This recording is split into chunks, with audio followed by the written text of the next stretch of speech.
Hey everyone, this is your instructor, Amanda, and today we are going to be jumping into Adobe Illustrator and creating some stamp designs, like postage stamp designs. And so I'm going to show you really how to use a lot of the tools that are most common here inside of Adobe Illustrator. Illustrator is something I have a little bit more fun using just because I enjoy working in vector. Again, this is a vector software, so it uses mathematical formulas in order to create the images.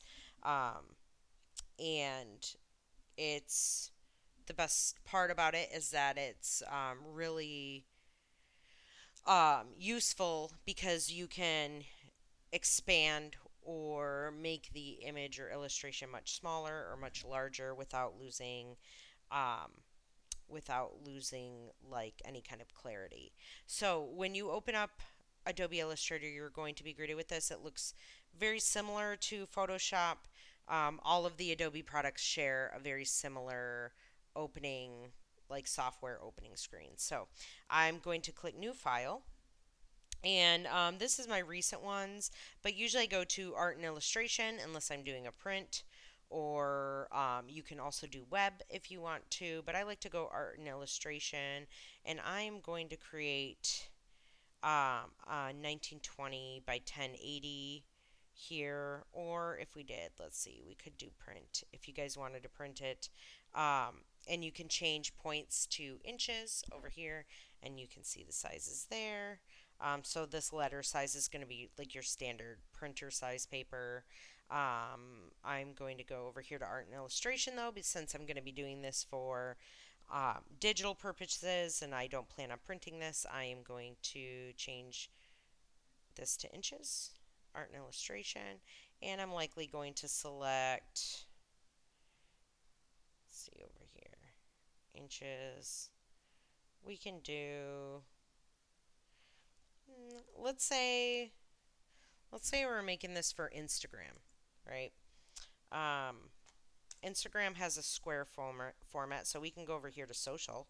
That'll be nice. And an Instagram carousel post. So if you're going to have multiple images that you're swiping through, you would want to use this. Facebook post. Let's see. Do they have an Instagram portrait post?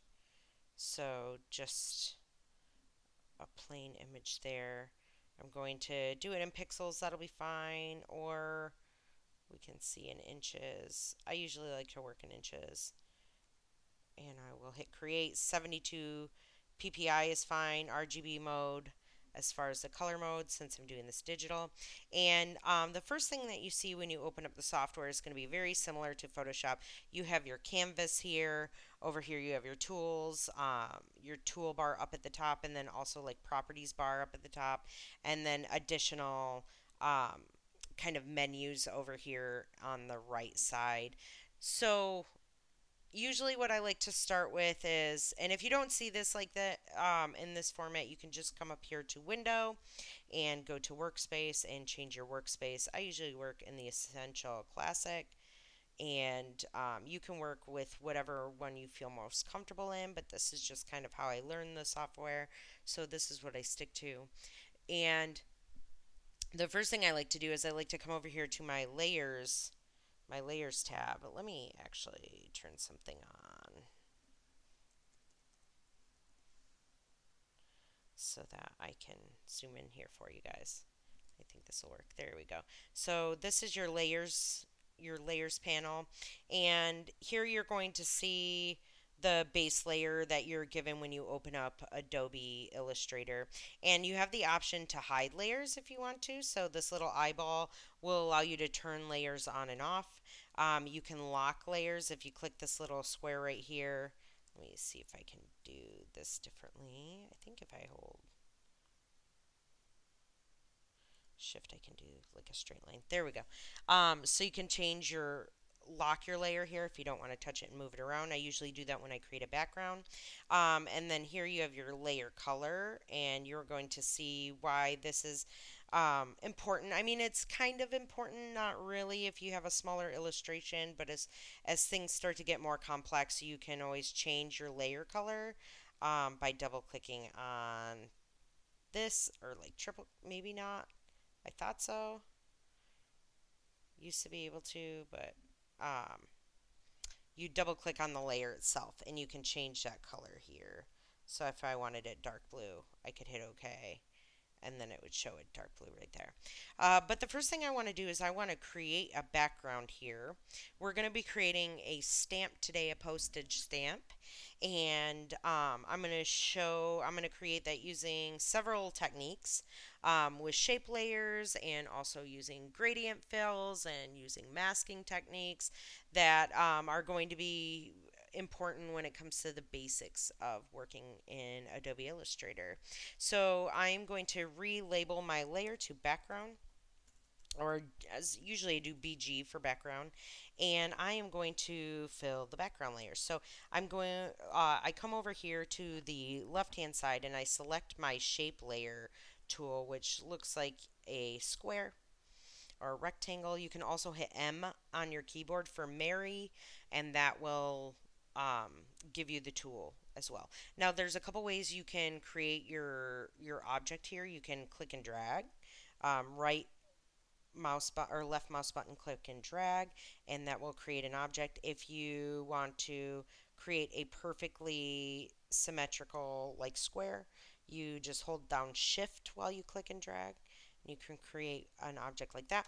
Or you can single click and you can be very specific on the size of the object that you're creating. So for right now, I want to do a stamp, so it's usually a rectangle. I'm going to say 1 by maybe 2 inches here. Actually, let's see. Let's click this 1.5, I would say, by 2. That looks good. That looks like a good proportion for a stamp. And I'm going to delete these two objects by, if I hold down shift and, let me show that again. When selecting an object, I can click and drag like that. And then hit delete on my keyboard and it will remove it. And if I need to select more than one object, I'll select this object by clicking on it, and then this object, I will hold down the shift button and I will click on this object and it will select both of them so I can move them at the same time. Notice when I bring objects off screen, off of the canvas or artboard here in Adobe Illustrator, you can actually still see it. So some people use like the sides, like almost like a real desk, right? Like if you put things around your desk, different assets. If you're kind of just trying to decide between one or two things, some people will do that. I'm going to delete those, and I actually brought this. I put this on here initially, but I want to create a background for this first, and so I'm going to click here, and I believe I made it. I think 8.5 by 11. Is that the printer paper size, or was it like it was bigger than that? If I want to find the size of my canvas, I think I can go into, let's see, file, document setup. That's the artboard side. That's working in inches here. Let's see. Usually it's under edit, not preferences. Usually there's like a document setting. Color mode won't be important. File. Let's see. Um, since I forgot what it was, I can do something easier. And I have to figure out where to find that information. But easy, I can do this. I can click and drag and just kind of go over my artboard sides, and that's okay. It is not going to show up in the final like export. When you export this out, it will only show what is within the actual artboard. So it's okay that it's a little bit bigger, and you can see the art outboard, or the art board is still outlined right there. And I'm just going to change a color. I want to remove, naturally when you open up Adobe Illustrator, everything comes with a stroke around it, all of your objects, as well as a fill color as the basic colors white and black.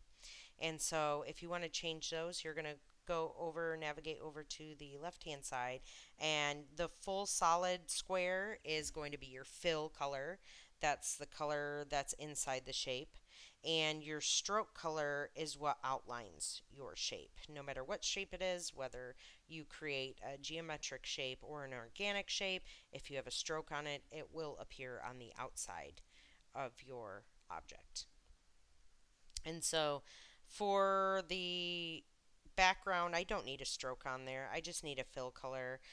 If you want to select between them, you can just click on each one of them, or you can hit X as in xylophone on your keyboard, and you can switch those around. If you double click it, you can bring up your color picker here. I'm just going to kind of create like a basic. I'm going to do like a holiday themed one since we're getting close to like Christmas and stuff. Hanukkah and Christmas. And so now that I have the background on here, if you want to make it perfect because it makes you uneasy, I know how some people get uneasy about stuff like that. I can just Alt, Shift, and drag, and that will scale it evenly. And then it's pretty much just about the size as my artboard. I do want to make sure it's centered and aligned in my canvas. So if I go up to the top panel or top like preferences toolbar, you can see these alignment tools right here, and this will align your artwork horizontally or vertically, to the sides if you need to the top or to the bottom. And if you select more than one object holding the shift button and clicking like I was saying, you can align them to each other using these as well. So um, uh, important shortcuts and stuff that you can do.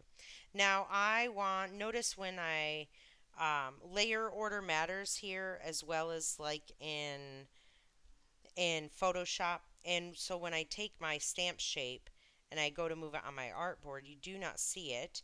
And the reason is because the background is um, covering this. It's on top of this layer. And so what I want to do is I want to put my stamp on its own separate layer. I am going to open my layers panel, and down here at the bottom you can create new layers using this. You can do Pathfinder tools and different um, like changing artboards and stuff here as well. And so I want to create a new layer, and I'm going to name this stamp 1, and just click off. You just double click to enter the editing and renaming tool.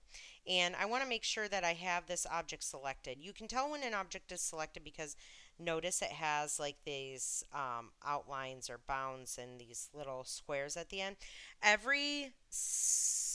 Like these little squares are called anchor points, and those are kind of where your like mathematic formulas are located to tell you like where things need to go, and it's like the basis of your drawing, right? And so you can manipulate those anchor points. I'll show you how to do that later. But you'll see those kind of pop up. You see this kind of transform guide that pops up on here. And in order to bring this onto that layer we made, we need to go over here, and you see this little square. Anything that is selected on the layer and shows that little square, you can grab this square and click and drag it up to the next layer, and it will bring that object onto that layer. Notice how the layer color is red, and it changes the bounding box color right there so that you can tell which layer it is on. And that's why this can be important later on, by double clicking into here and changing this if you need to.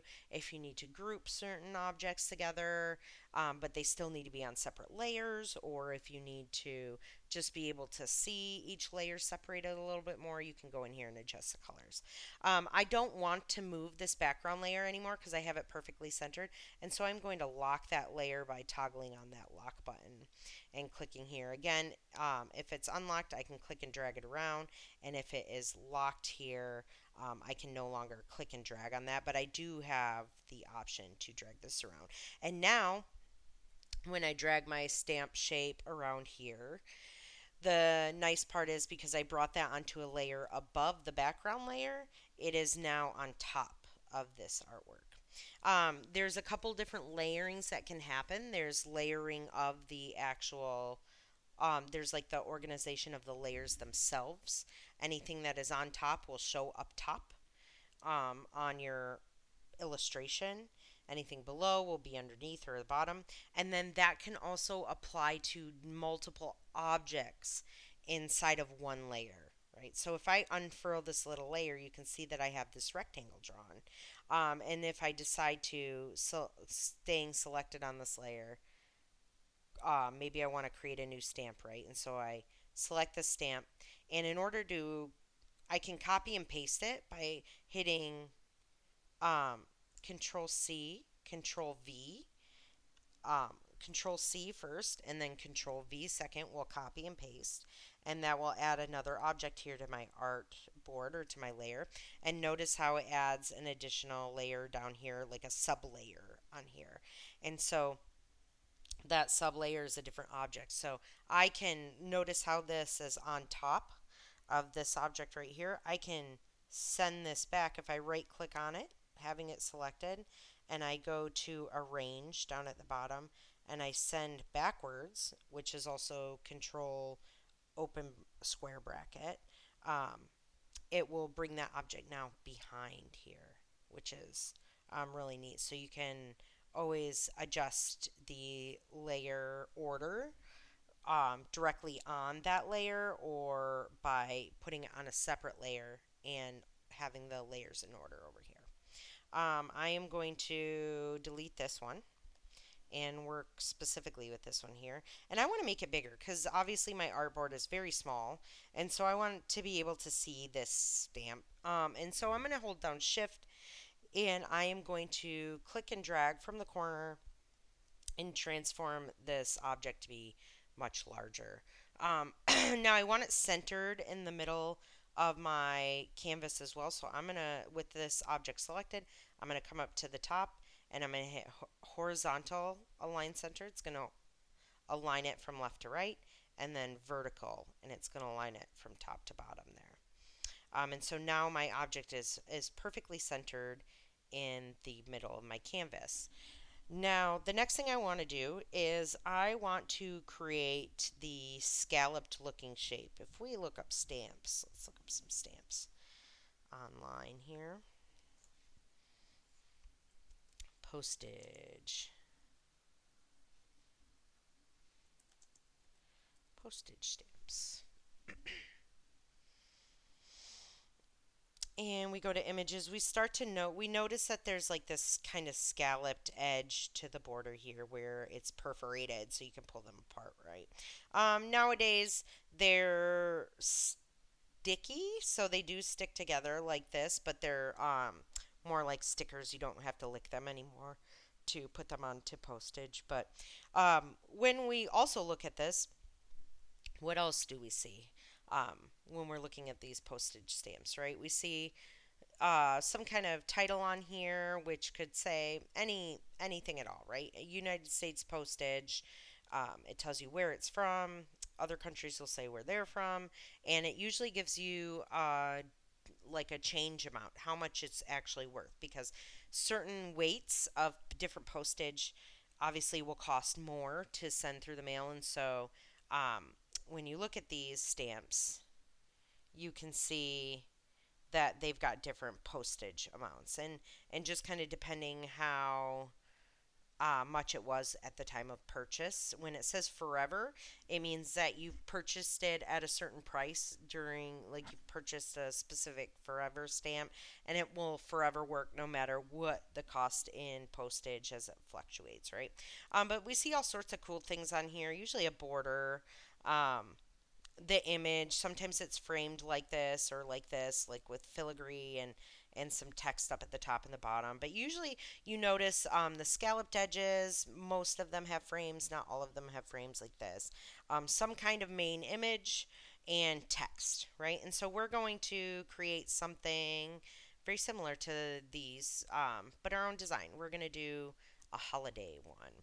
And so the first thing I want to do is kind of create that scalloped edge. And there's a couple ways that you could go about it, right? You could come over here and select the ellipse tool and click and drag, holding down shift so you get a perfect circle. Hitting V as in Victor on your keyboard to grab your selection tool.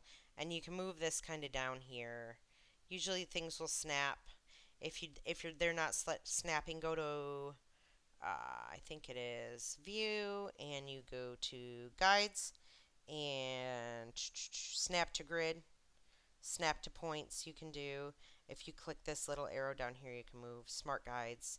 You can put smart guides on, and so now it will kind of snap things to different areas and different points on the object. And you can go like this, and I'll teach you this technique, but I don't want you using this for this project.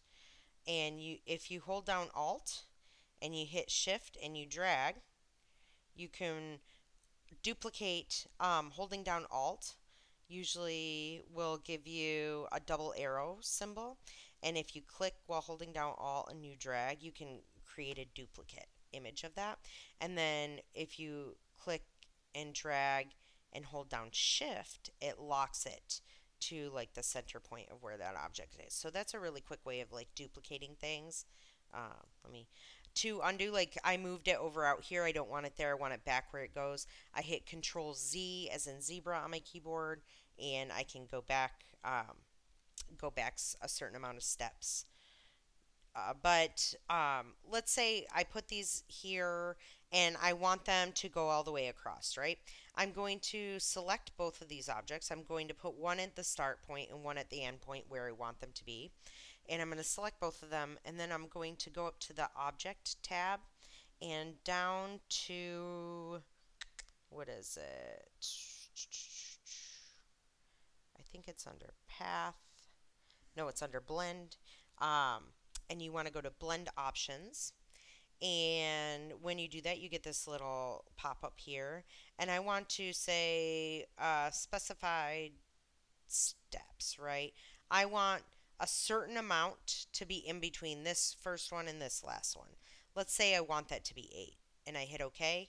And what it's going, you don't see anything happen right now is because we have to make it happen. So we have to go back to Object, down to Blend again, and then you hit Make, and it will separate all of those for you. The next thing that you could do is you could hit select those objects, and in order to kind of cut them out, right, like essentially using them as like a die cutting, right? Let's say that one object was a metal thing with sharp edges on it, and we want to punch it, punch like this were a hole punch, right? And we want to punch those shapes out of here to get that scalloped edge that we were looking at before, right? Because like if we start to look under here, we see that scalloped edge. And we're essentially using basic shapes to just cut out parts of other shapes to create your image. And this is a really cool, powerful thing about Illustrator here.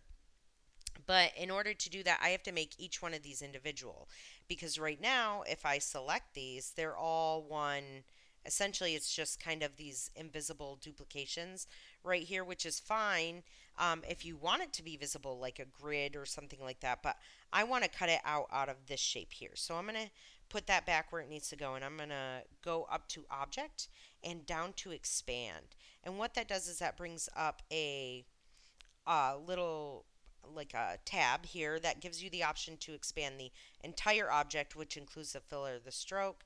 And if I uncheck that, I can just do the fill or the stroke, or do just the fill or just the stroke. So you've got a little bit more control over the individual sections that you're expanding. But I'm just going to hit OK because I want it to generate its own little Just little circles is just fine with me of each one of these. Now notice that instead of little black spots now when like these were black, highlighted black each time. They didn't really have a highlight, but now when I go in here, each one of these are individually highlighted because when expanding that, if I right click on this object and ungroup it, it automatically groups them together. I can now select this object and it is its own separate thing.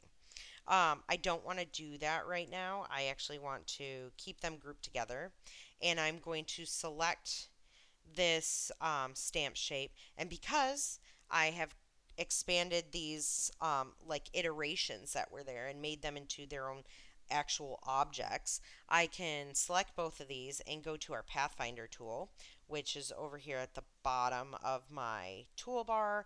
And if I hit this one, minus front, it will take all of those off.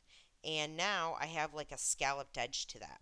That's a great way to create this scalloped border. But what if I decide I want to like change the size of this later and it just doesn't work with scaling it down? Like if I scale it down really far, it kind of loses. It's like the thickness gets a little bit different on there, and I'm not a big fan. And if I do this all the way around, then it can become an issue, right? So what I'm going to do is I'm actually going to do this in a different way.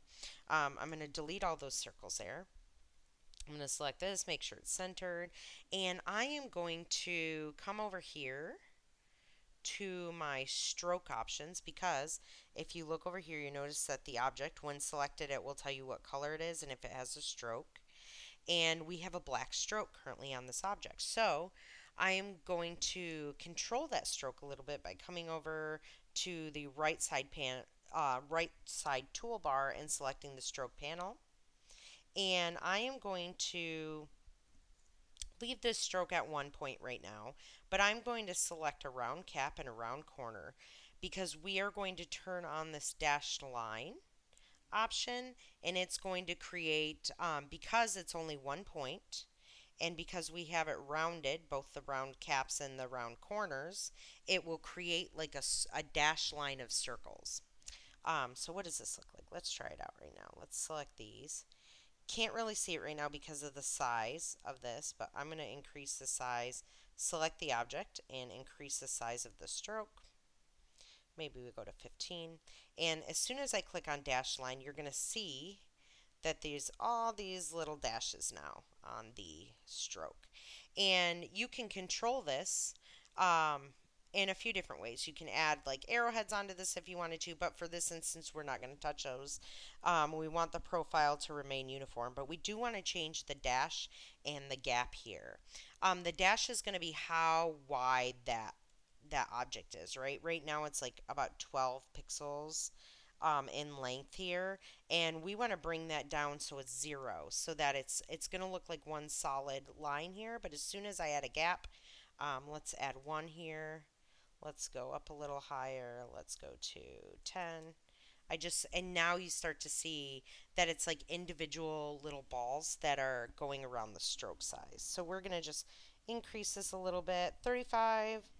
Not bad. If I increase the stroke size, it will increase the size of these circles, because if I shut this off, it's just increasing that the stroke weight, right? So I'm going to hit 20 on here. I like even numbers, and I'm going to select this dash line. And I think this dash size is pretty good. Like if I put this at 1, or start, let's see, 2, you can see they start to change shape and become more oblong. 5 there. And so this is going to kind of change like I said, the thickness there, and the gap is how many like pixels are in between that. So I'm just going to put back to 0. So each one of these are little circles. And as I pull back, I like the way this looks. Here's another thing that you'll want to make sure you have selected. When I click on this, there's this little option here for how the dashes fit in a line across the actual object itself.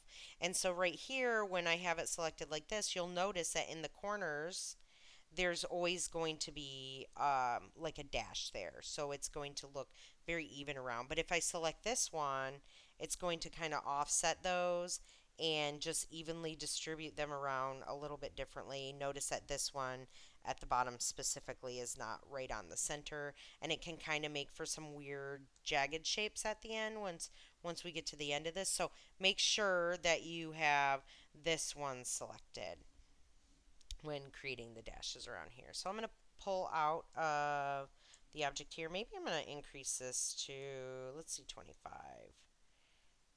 Select that. Try that again. If you don't have your object selected, it will not change.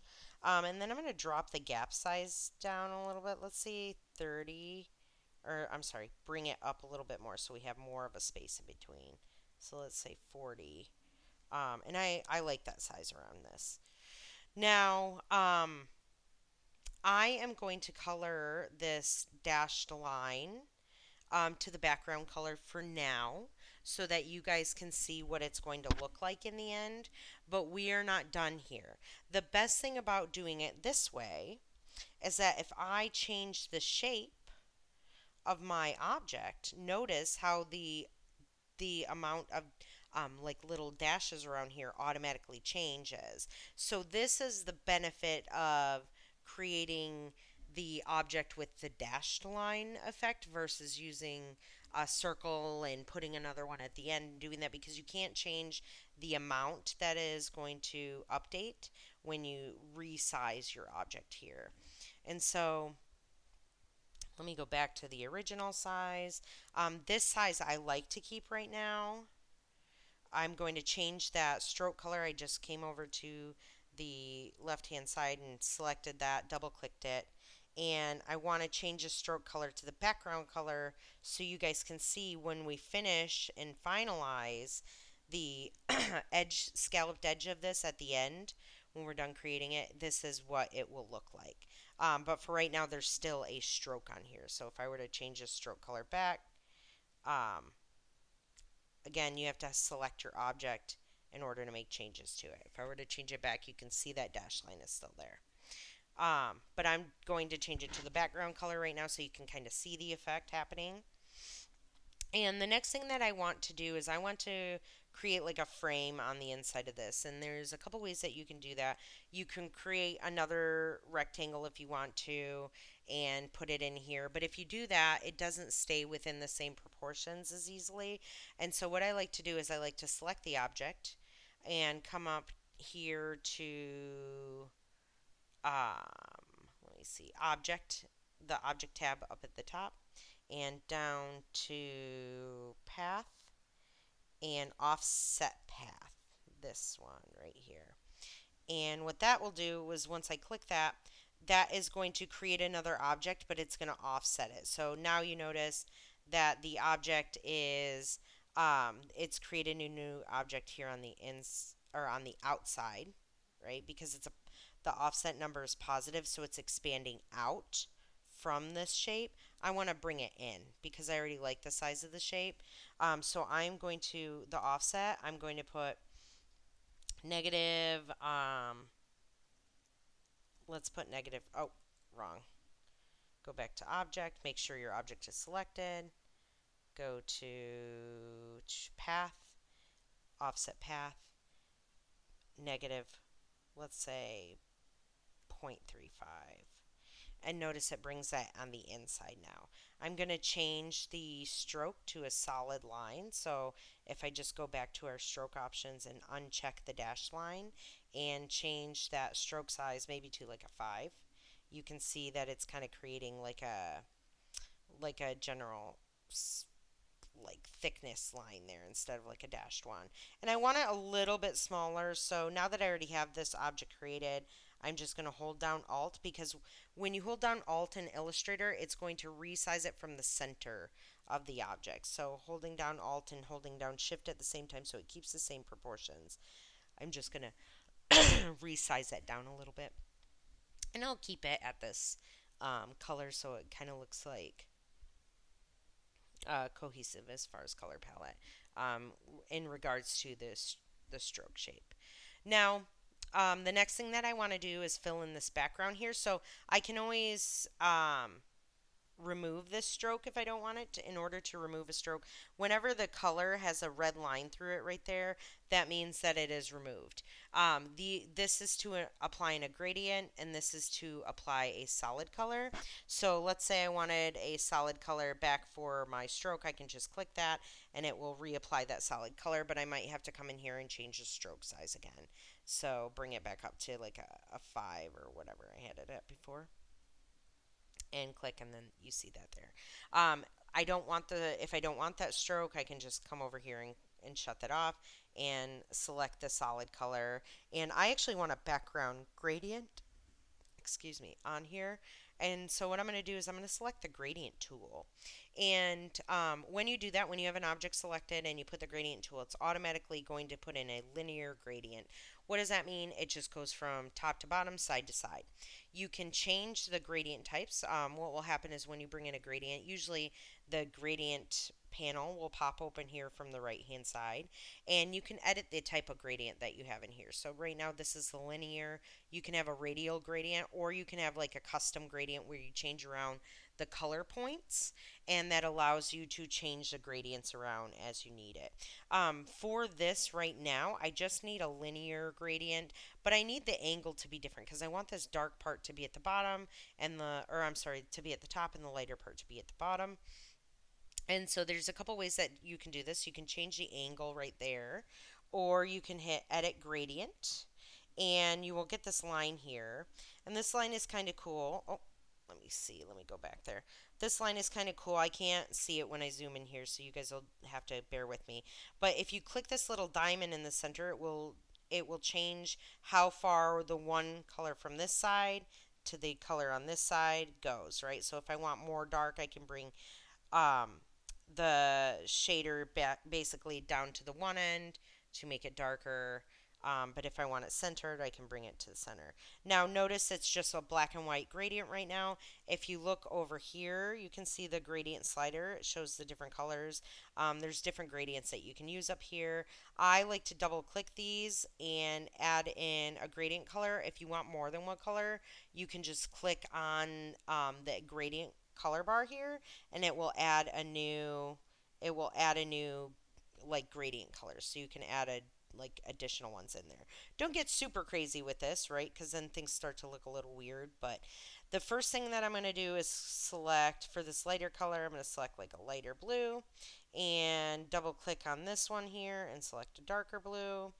But I want to, like I said, I want this gradient to be at the top, the dark part to be at the top and not at the bottom. If I hover my mouse over close to the little black box right here on the gradient bar, I can click and rotate the gradient like that. Holding shift, I can do this in specific degree amounts, right? So I have 0 degrees, 45 degrees, 90 degrees, um, so on and so forth. So think of it as like a wheel, a degree wheel there. So we're still at 0. Or what I can do is I can come over here and select negative 90, or 90. Let me go back to 90 because I just want to turn it 90 degrees. And now I have my dark color at the top and my lighter color at the bottom. And I want I want the darker color to be more prominent up here. But these colors are a little bit too saturated for me. Oh, let me undo that. I can, again, just Control Z to undo if I make a mistake. I want to be able to control these colors a little bit more. And so I can use the RGB scale here, which is fine. If you want to change your hue, you just hover over this hue bar and you can change the hue by selecting a different color. Or you can drag these little sliders. I like to use there's usually like a different option here. It's not giving me the ability to like use the color wheel, which I usually like. You can use hue, saturation, brightness, which is another one. Um, like this one, maybe I want to bring this down, like the saturation quite a bit down. Maybe shift the hue a little bit more into the blues. But like let's say I want it a lot less saturated here. Drop that down, and then this color up here I can double click and I get the hue, saturation, brightness. I want to bring the brightness up, It's like switching it. I may just have to adjust.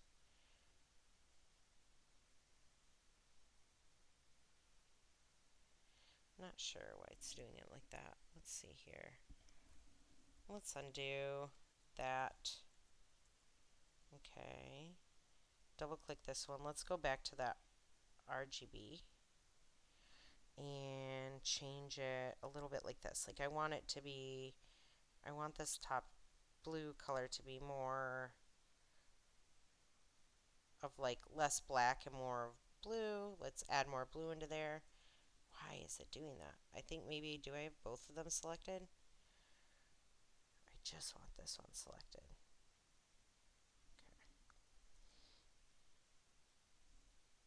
Okay, there we go. I want to bring this down a little bit. I want it, it's not too bad of a color. It's a little too close to the other one. Let's bring in a little bit more of that green color.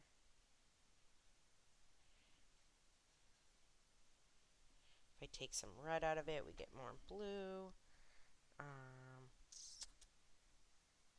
I like that color.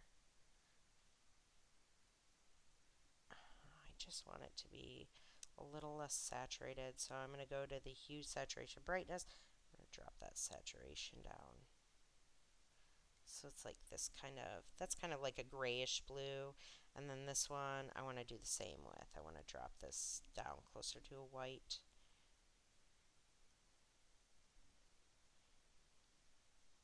I want it to still be that really light blue.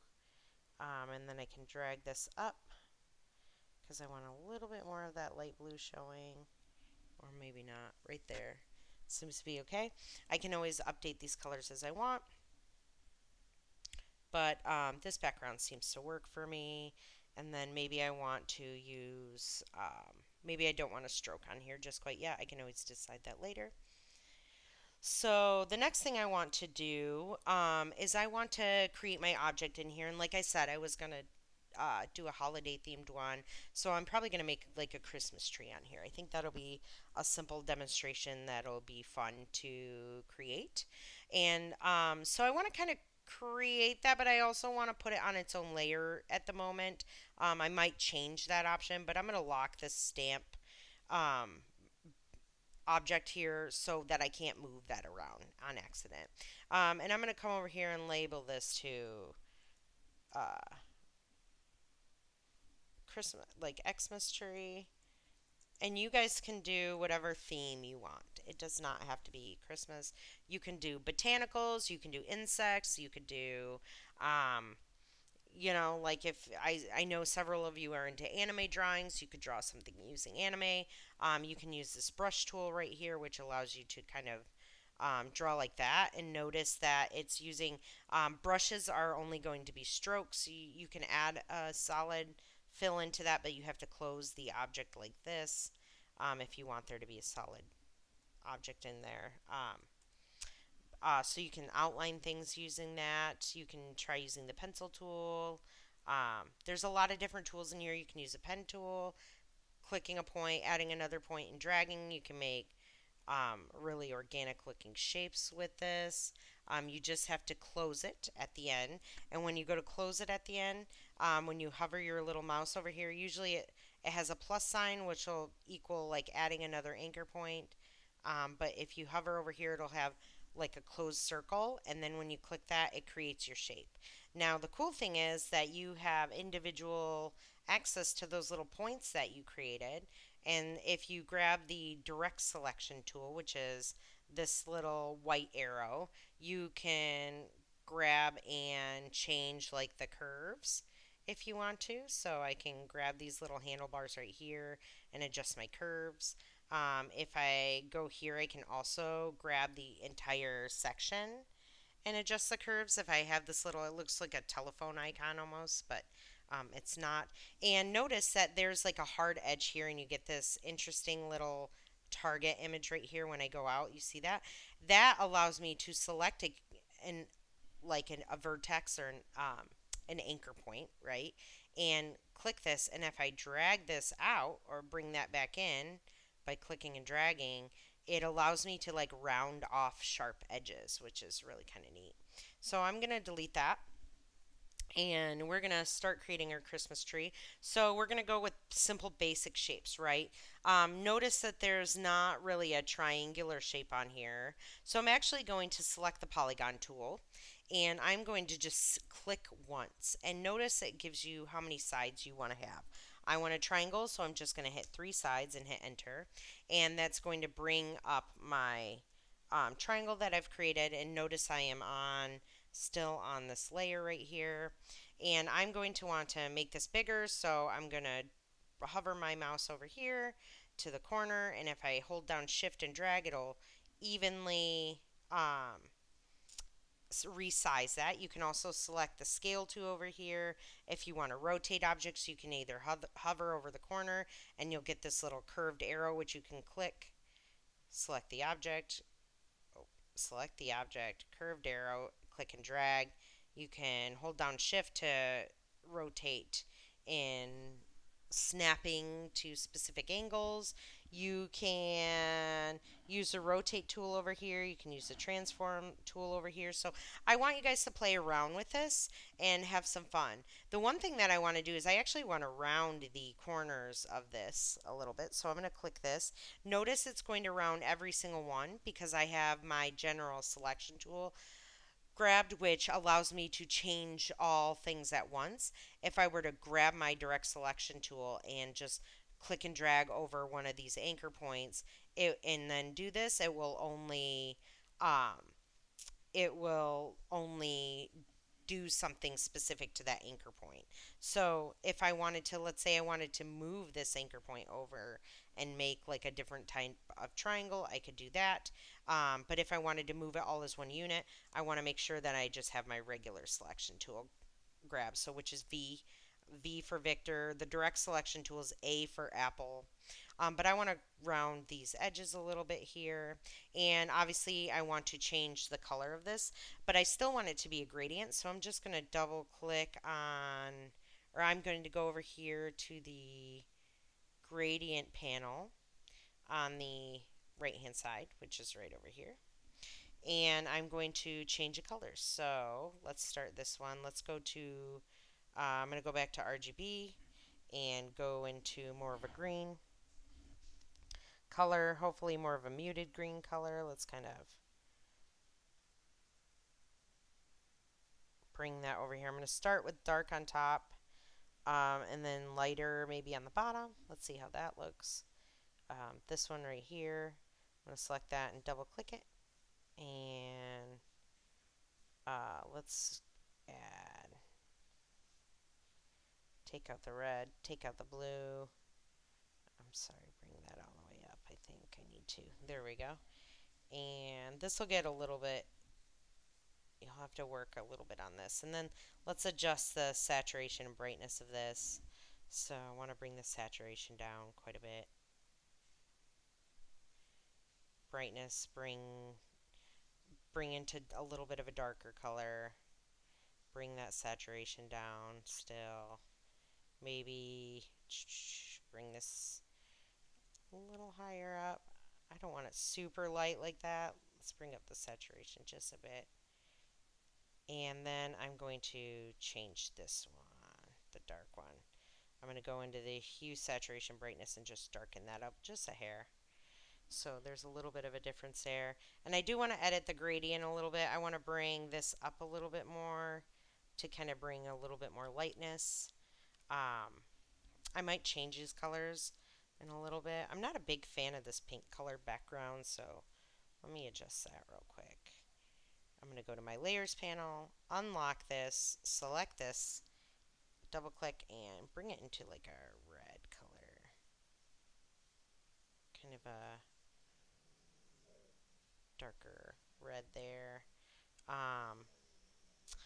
And then notice now I can see that edge there. I don't want to see that edge, so I'm going to select the stamp, the background there, and then this, double click here, grab the side dropper tool, and select that red part. I think that'll work a little bit better right now. And then I want to lock these two layers again. Bring this up. Bring this down a little bit. And I want to duplicate this, right, a couple times so I can make a Christmas tree. I'm actually going to make this, hold down Shift and Alt and bring this down a little bit, make it a little smaller. Hold down Alt and Shift and drag my triangle down. And now I want to make this one a little bit bigger, holding down Shift and Alt. Let's make it a little bigger, bring it down a little bit more, maybe to right there. Alt, drag, holding down Shift, and then resize. Alt, Shift, resize. Notice that they're all stacked on top of each other because, again, the layer order matters. But what I want to do is I'm going to select all three of these by holding Shift, and I'm going to bring this over to the side and work over here because I want it kind of on like a gray area. And the first thing that I want to do, I think I'm going to swap the gradient style around actually. So I probably should have done that first. Let me try that and then kind of redo this. So I want the gradient, go back to gradient, edit gradient. Um, let's see here. Let me edit this gradient. Select the object. Sometimes if you click too much, you'll end up in this, you'll see this weird menu over here. Um, oh, what you want to do is just click this little arrow right over here and you'll go back. You're just like extra selected into an object and you don't always want that, so I am going to select this object, go over here to the fill color, and then go over to the gradient and select edit gradient, and I'm going to put down here 0 or -90 actually. There we go. I think I like that a little bit more, and then maybe I want to bring down the light color a bit, so let's drag that down a little bit there. There we go. I think that looks nice. Again, Alt, Shift, and drag, and Alt, Shift, and resize. Bring that up, holding down Shift. Alt, Shift, and drag. Alt, Shift, and click and resize. Alright, and what I'm kind of looking for, holding down Shift and removing that, is the distance in between these little sections, like right here. Is what I'm looking at, because right now what I'm going to do is I'm actually going to kind of join these shapes in a different way so that they create three different sections that aren't overlapping each other like they are. So the first thing I want to do is click and drag and select all three of these objects and make sure that they're all aligned to each other. So select the horizontal and vertical alignment, and because it's object selected, multiple objects, it will automatically do that. It will automatically do that here. Now don't click the vertical alignment, because if you do, it's going to vertically align them like that. We don't want that. But we could distribute them vertically, which allows the distribution of each of these middle points to be the same. And so if we do that, it looks a certain way. I'm going to go back because if it's distributed a little bit differently, I think this looks a little bit better visually. Maybe I'll hold down Shift and drag this one down a little bit. You can also use your arrow keys to drag things down. But I'm going to select these, make sure that they're aligned horizontally to each other. And then I'm going to come over here and select a tool that we haven't talked about, this one right here, which is the shape builder tool. And what it allows you to do is, if you watch this little video here, it allows you to select multiple shapes and kind of create another shape by the overlapping parts, by joining the overlapping parts. And you can select this quickly by hitting Shift M, but because I have all of these triangles selected, you notice that like it kind of looks like a mesh overlay that happens. If I click and drag, I can create one singular shape by just clicking and dragging over these little areas and creating their own little separate shapes. And so now I have this cool little Christmas tree with these three different little segments that I can, you know, make changes to as I want. The next thing I want to do is actually add some garland onto here. And so we're going to actually use the shape builder tool and the expansion tool with a curvature tool to do this. So the curvature tool is going to create like these curved lines here, and then we're going to apply it as a stroke and then put a dash on that stroke so that we get this kind of like little circular garland type thing that could look like popcorn or something strewn across. And so before I do that, when I take this shape and I'm going to basically like stamp it out of this image right here, almost like it's a piece of paper, but I want there to be a color behind it besides just like a blank area. And so what I want to do first is I'm going to grab all of these and um, hold down. I'm getting closer and further away in my canvas by holding down Control or Command and hitting the plus or minus key on my keyboard, which are next to the backspace key. And so when I'm zooming in, that's what I'm doing. But I'm going to hold down Alt and click and drag over here so that I have a copy essentially of my tree. And I'm going to hit Shift M to grab that shape builder tool again. And I'm going to create one big singular Christmas tree shape. And I'm actually going to color that instead of like a gradient, I want a solid color, almost like a kind of light cream, like a popcorny color. Um, and I want that to be inside of this, so I'm going to grab my selection tool, double click that, bring my hue down to kind of like a yellowish color, and then move my little color option around here so that I have like this to go behind the tree when I cut out the garland shapes here. So let's do the garland. Oops. Let's go back here. The garland. We're gonna go up here and grab the curvature tool, which is right here. And what this allows you to do is it allows you to click and drag and click a point there, and then you can get these nice, perfectly like curved shapes essentially, right? Because it like curves things as you're bringing it around. So if you're looking for really smooth organic shapes, this works really well. But we are going to do it for the garland, so we want to add like a dashed line to that. So we're going to switch it over to the stroke and not the fill. And we are going to select that curvature tool. And I'm going to click over here and then kind of at an angle over here. And I'm just going to kind of is when you click the second time, you automatically get this. So I don't have to hold a button down because once I hold the button down, it finalizes that shape. So I'm going to kind of make like a curved shape here and click. And then I'm going to bring my tool over here and click and then create and like that other curved shape. And I'm going to hit V on my keyboard because that is kind of where I want to end this. If I wasn't too happy with my shape here, if I wanted to adjust it a little bit, I could hit A on my keyboard to select that direct selection tool and grab these anchor points and adjust those, like adjust this curve if I wanted to do this a little bit more. And maybe I wanted to grab this curve and bring it out a little bit more here. This one, I could delete this extra end here, and maybe I want to bring this. Oh, if you have them all selected at the one same time, it'll move everything. But if you click and drag over an anchor point, it will allow you just to select that one anchor point. So maybe I want this up a little or down a little bit lower. So it's right there. Maybe this one down a little bit lower here. There we go. And we want to create that dash line again. So I'm going to select my regular selection tool and grab the entire thing and then go over to my stroke section. Increase the size maybe just to 2. Select the round cap and the round join over here.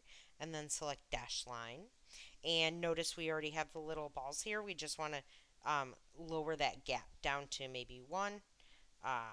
We're going to increase this as needed. 2. Let's go a little bit higher with that. 3. Oh, I'm just selecting these and typing in the number. That's pretty cool. And then if I increase the size a little bit, it gives like a thicker looking one.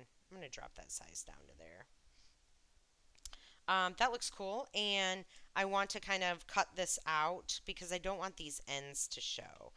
Instead of like going in here and selecting this direct selection tool and grabbing these and trying to like put them against here and get like a perfect curve, instead what I want to do is I want to get that perfect curve here, and then I want to kind of cut this out, like trim off these extra edges, right? So I'm going to grab my regular selection tool, select this garland, select this section of the tree, and come over here to my shape mode over here. Sometimes when you hover, it'll show you those like tutorials. But I want to subtract this from this section here.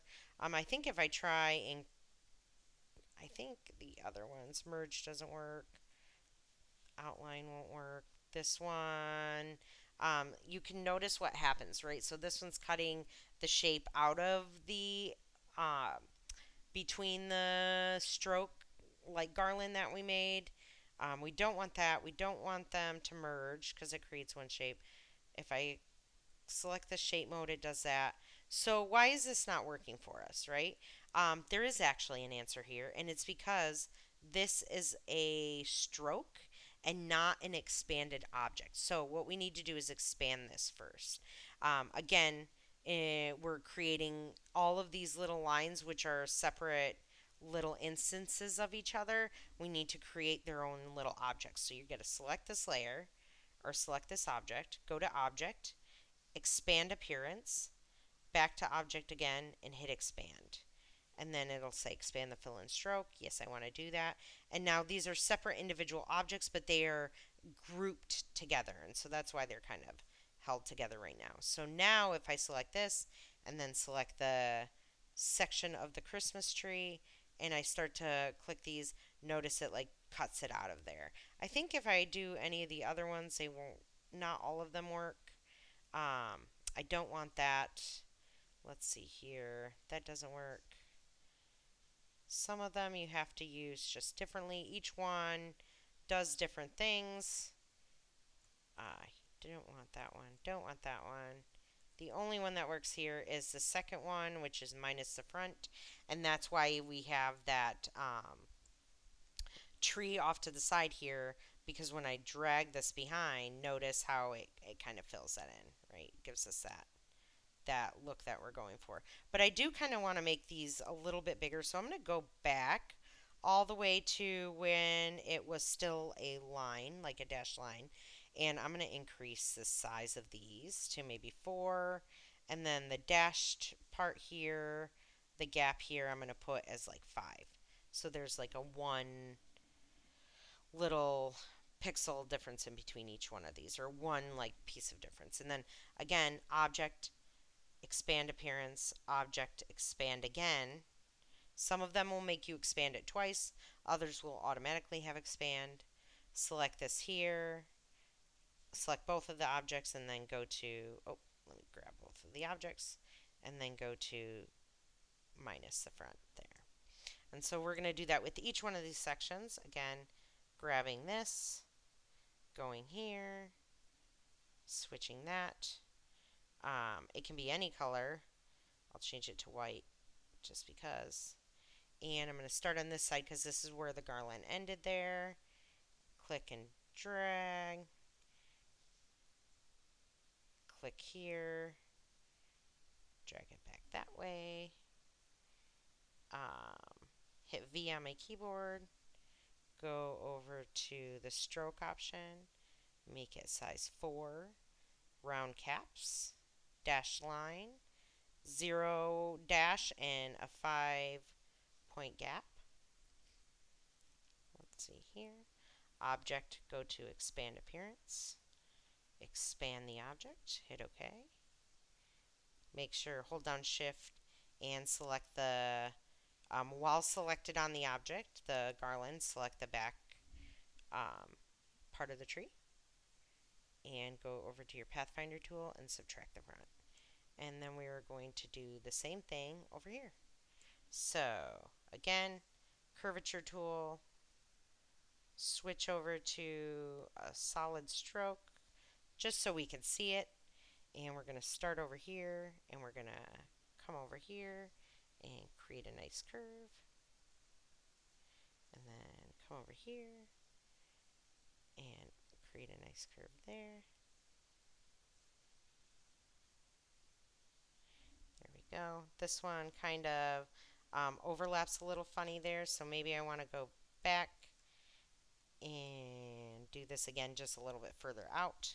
So grabbing again that curvature tool, maybe I want to start here, go to here, bend it a little bit, bend it back that way, and come back up here. And maybe I want to take that direct selection tool and change the curve a little bit. There we go. This one right here. Maybe I want to make that a little bit smaller. I can grab this anchor point there and I can bring that one up and then grab this handle here because I don't like how it's coming up like that, and I can just kind of go like that. Bring that down. Grab my direct select or my regular selection tool and update the stroke. Alright, expand the appearance, expand the object, hit OK, select the section of the Christmas tree, go to my Pathfinder tool and minus the front. So we've got this cool like garland thing taken out of here. I am going to select all of these and group them together, and then I want to take this tree and put it behind here. And so I want to line them up perfectly. I'm going to select both of these objects and hit align both vertically and align horizontally. The ones that look like, let me grab these both. The ones up here that look like this where the line is short and kind of like these ones over here are distribution alignments, and these one right here are aligning to each other. So this one's going to center everything together. So now that I have both of these selected, I want to group them together. So I'm going to hit Control G on my keyboard to group them. So now when I grab it and move it around, they're stuck to each other. The next thing I want to do, let's add a star at the top. And so I'm going to go over to my shape tool, grab the star tool, click and drag, holding down shift to create a perfect star. And I want to bring that over here and kind of get it ready to center. The cool thing about the stars is you can change the amount of, oh, let's get out of here. You can change the amount of points that you have on here. And you can also change the curve, like the inside curve, how you want it to be. There, you can change the point curves. Let me change this color of this layer so that we can see these curves a little bit better. Let's go to that dark blue color. Okay, there we go. And so now, if I select this object, I can see I can curve the little corners a little bit more. Maybe I want the center a little bit tighter there. I can change the center, how big the center is. I want to bring this back a little bit. I don't want it so. Let's adjust that there. Let's maybe bring the point back out a little bit. That looks good. And I want to change the color here, so let's pick like a kind of more of a muted yellow. I like that color. And line it up there. And let's see, we could add a gradient. We could do gradients to this. You can do like a radial gradient if you want to. A cool thing that maybe I would want to do is like kind of section these off in half with a different gradient. So how would I do that? Let's think of that. First, the first thing that I should have done was actually saved my project, right? So first thing right away, file, down to save as, and then I am going to name this, I navigate to the Illustrator folder, and I want to click this, and I'll put designs 2 because I started a different one, and I'll save that. And so I want to make sure that my work is saved. so that I don't lose it in case my computer crashes or anything. And to quickly save in between, you hit Control S, and that will save your work for you in different spurts or sections. Usually every 10 to 15 minutes, I think it's a good idea to save. But let's think if I wanted to like basically like splice this up, how would I do that?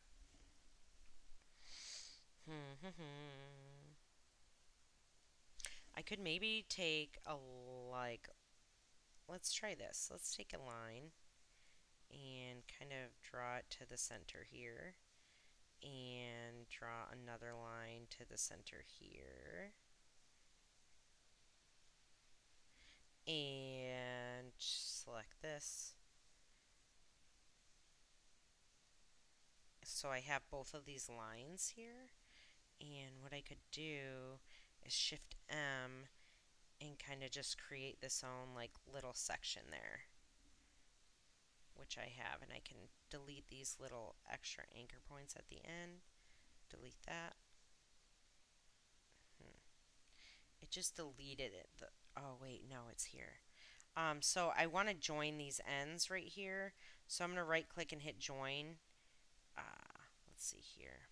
Because right now it's just got a blank path here, and it's not an actual object, I don't think. If I hit V on my keyboard, can I move it? Will it be an object? Can I fill it in? Yes, I could fill it in. So I can just click this right there, and it fills in that object. And then maybe I could do that for the rest of these. So let's see. Let's grab this line, and from the center here, I'm going to draw down to the center point where it says center, and then start here, and then also go to the center. Okay, so this one, did I do wrong? Let's see. Back, back, back, back, back, back, back. Okay, here is the center of the object. So that is the center of the star. Let's kind of go right here and down.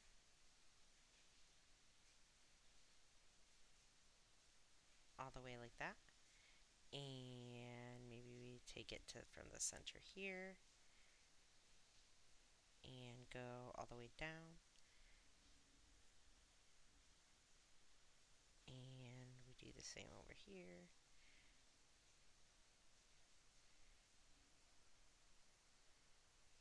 Kind of looking at the center. I don't know if I did it here. The way I can check is I can click and drag over here, and I can see where all of my lines are at. So I need one this way and then one this way as well. So let's grab from here and create a line this way. And then finally from this one and over to here. And I'm trying to just kind of getting in the center there.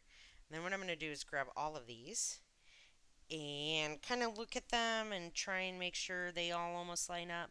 They don't really, so I want to move this one down a little bit more. Maybe I grab direct selection tool, just grab this one and move it down a bit. Select all of them again.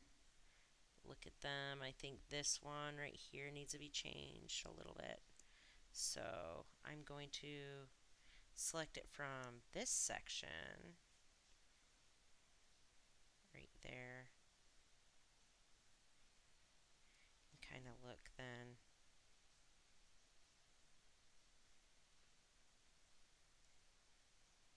Let's see all of them. Okay, this one's off a little bit, so this one needs to go. I think this needs to change right here.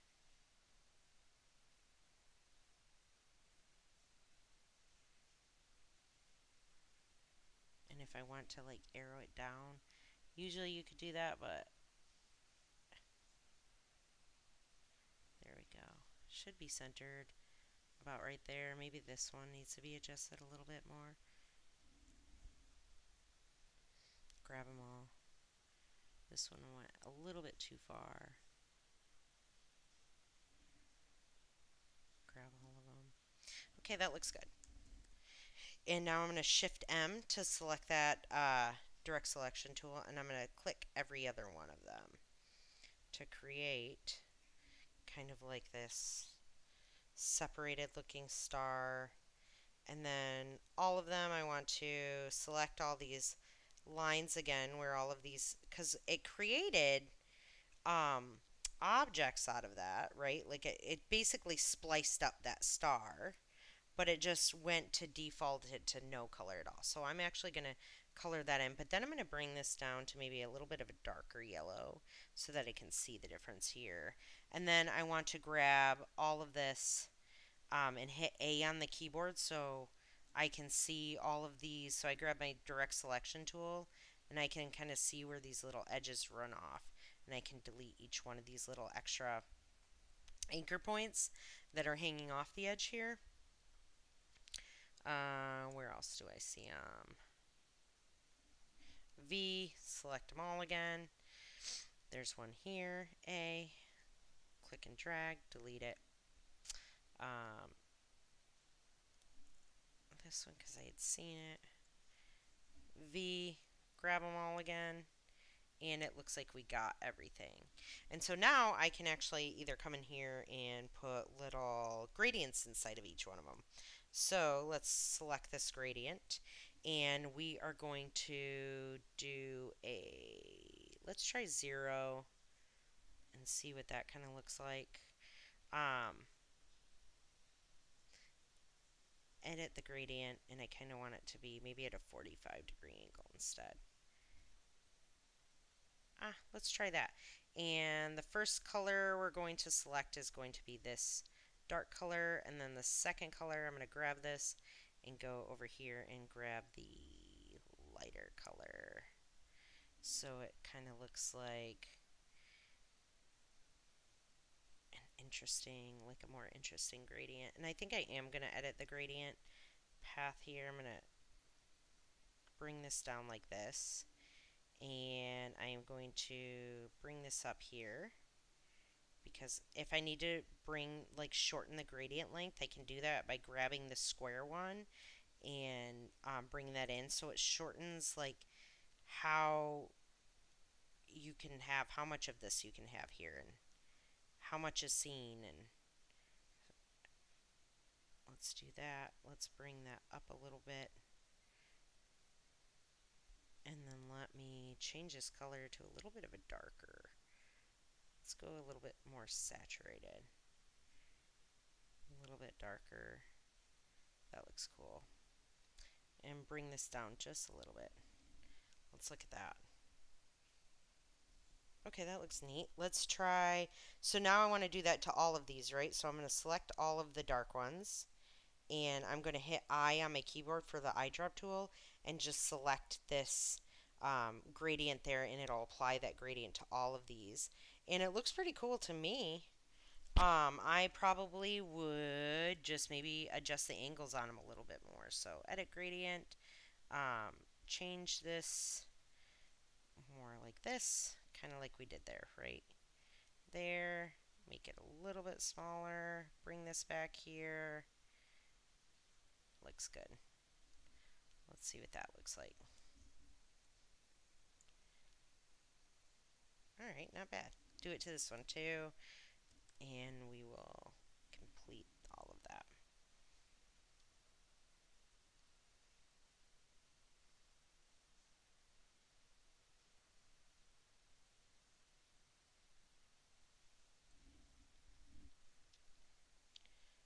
Alright, yeah, this is looking neat.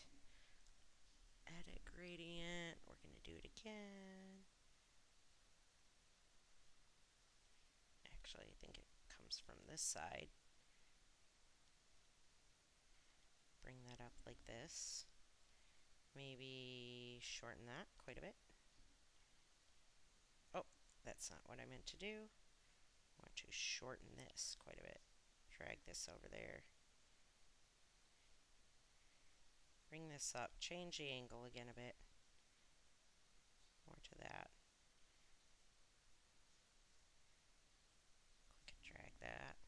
it around. Just a lot of adjusting. I might edit that gradient a little bit more, put the angle on here a little bit. There we go. And then final one.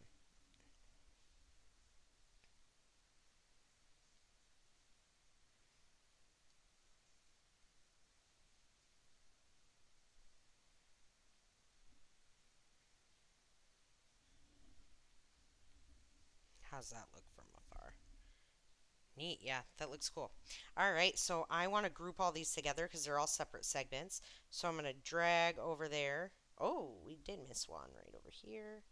Let's hit A on the keyboard, get that little guy, and delete him off. And then V, select all these, hit Control G as in girl, and now you can move this star around as you would like. I'm going to save that because that took a little bit of extra work. And then now I'm going to take, I need to connect it to this, right? So I'm going to take a rectangle and I'm going to create like a rectangle like this, and I want to fill it with the gradient here, and maybe we edit the gradient a little bit to be a little bit bigger so that it's a little more subtle. There, that looks good. And I kind of want to taper this end in a little bit more and bring this end out. I'm going to bring this kind of over here to the center of the tree, and I want to send this back behind the star, but on top of the tree. So I'm going to right click, go to arrange, and send backward. And that does that perfectly for me. I might adjust the gradient a bit more here. Let's edit that gradient. Bring this one down, suck that in a little bit, and maybe just center that. Let's see. Let's bring this gradient up, make it a little bit bigger.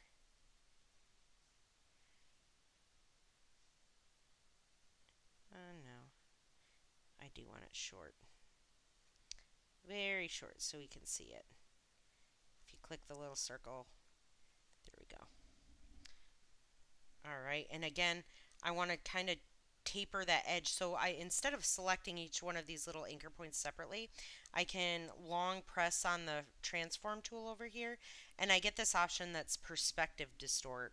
And what I can do is I can select one of these anchor points and drag it, click and drag it in towards the other one, and it will update that for me. And so this one I want to drag out a little bit, and then I'm going to select the regular transform tool, or actually the, yeah, I want to go in here, zoom in, select this object again.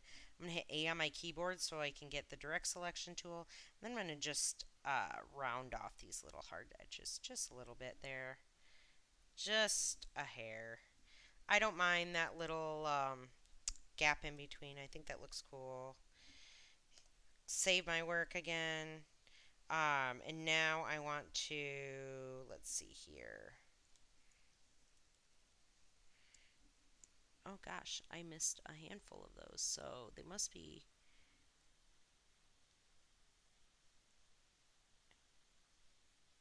Maybe, did I select that? No, I guess I didn't.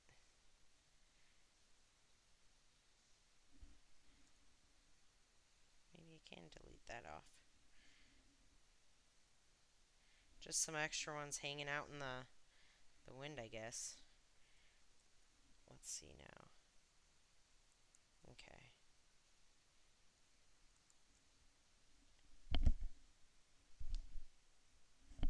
Alright. Save that work. And now I can add little ornaments. So you can make the order. I'm going to, for time's sake, I'm just going to do a bunch of little circles. But for you guys, what I would do is I would, if you did this one, something similar to this, I would spend time doing like different shaped ornaments. I think that would be cool. Let's select kind of let's do like a red ornament. Do a brighter red one.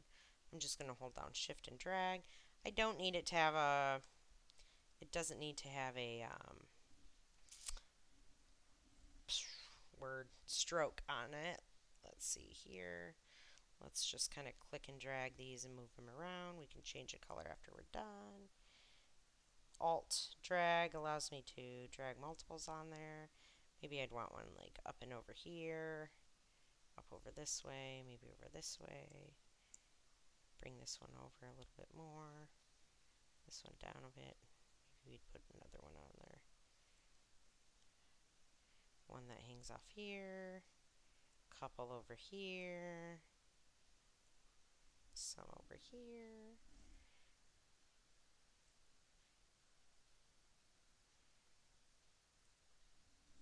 Get more space over here so we can put more.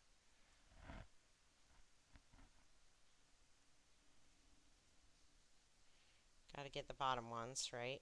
Got to get it. Although this part is, I think, going to be cut off, so I can actually just delete those. And then, let's see. Let's adjust these where they are, their location a little bit more. Sometimes these little bar things get in the way, and you can move them by grabbing this little section and moving it like that. This part and this part, I want to kind of cut these off, but I don't want to, let's see, grab that and then this holding down shift, Pathfinder tool, and let's kind of merge the shapes. No. Trim that. No, that's not it. Close but no cigar. That one won't work. Not that one. No, I don't want to divide everything. Merge it. I think I already did that one. No. Sometimes the Pathfinder tool won't work. And so what I will do is I'll grab that and grab this and hit Shift M and just remove this part right there. Especially if I'm like already like the location of it. Or you could actually have it hanging off because it would kind of give it like a 3D effect. Let me add another one, maybe over here, down a little bit more. You can change the size of some of them so they're not as, so you get variation in sizes. Keep that one big, maybe this one's a little smaller. Put another one there. Maybe this one would go under there. How would we do that? We could ungroup this Christmas tree here and send this one back a little bit, holding control and hitting the, you can go to arrange and you can hit these buttons here will tell you what to do. I'm going to send it to the back and then I'm going to bring it forward a couple times. Arrange, bring forward, arrange, bring forward, which is also control open bracket. Let's see here. I don't want to do that. I want these two to be grouped together. I could cut the one part off or I could just move it down. I think I'll just move it down a little bit here. Move that over. Keeping this here. Maybe this one's a little bit smaller. This one's over here. This one, smaller one. So on and so forth. Maybe this one a little smaller. This one. These ones can be big. Maybe we got another one. Again, Alt drag allows you to copy paste.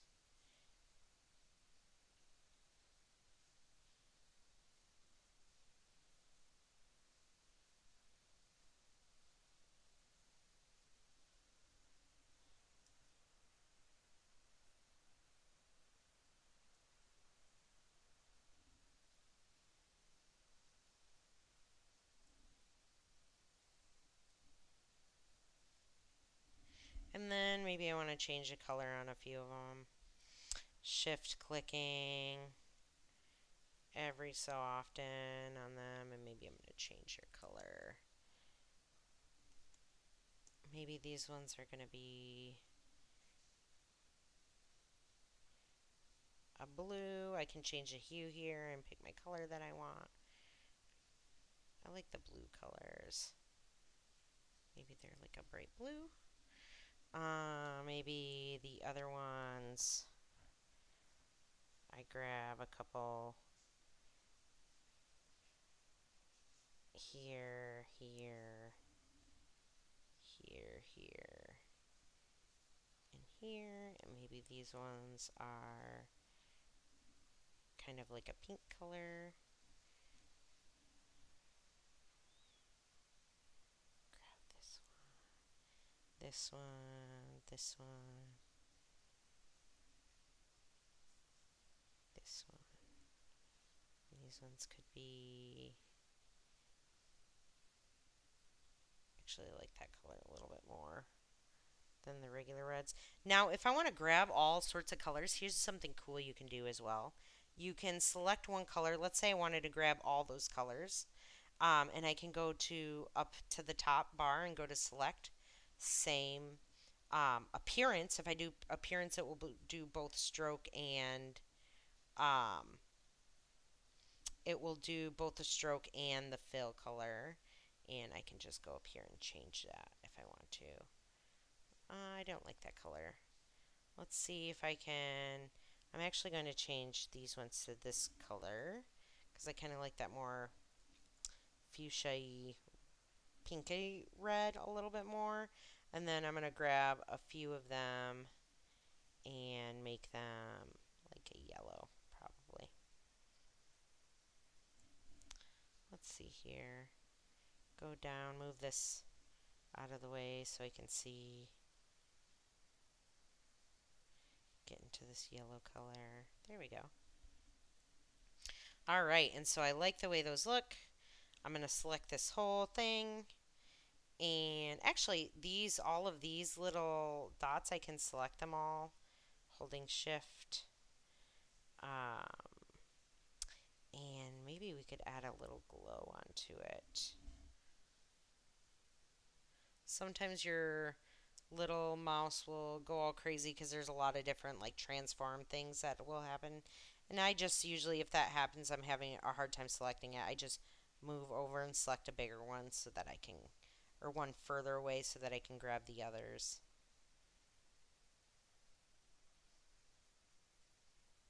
Ooh, that one split. It ended up splitting. Oh, and you can tell it's selected when their little anchor points in the center are showing. And I want to group these together. And then let's add an effect onto that. So let's go to up at the top. We can go to effect. We can do an artistic effect, like a glow. Let's do a neon glow. Um, we can change the glow color probably to like some kind of a yellow, a bright white yellow color. And if I want to zoom in on this, I can go in, glow size. We can increase that. We can always hit OK. Oh, that did not do what I was thinking. Let's go back to effect. Let's try and usually the glow was a little bit different. I might look into that a little bit more for you guys. Let's see here. Glowing edges is the one that we want. Let's zoom in. Okay.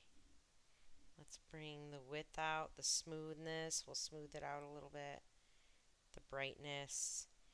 And hit OK.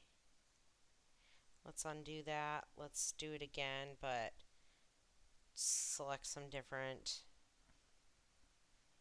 stylized glowing edges. Drop that down. Drop the smoothness down. Edge width maybe bring up a little bit more. There we go.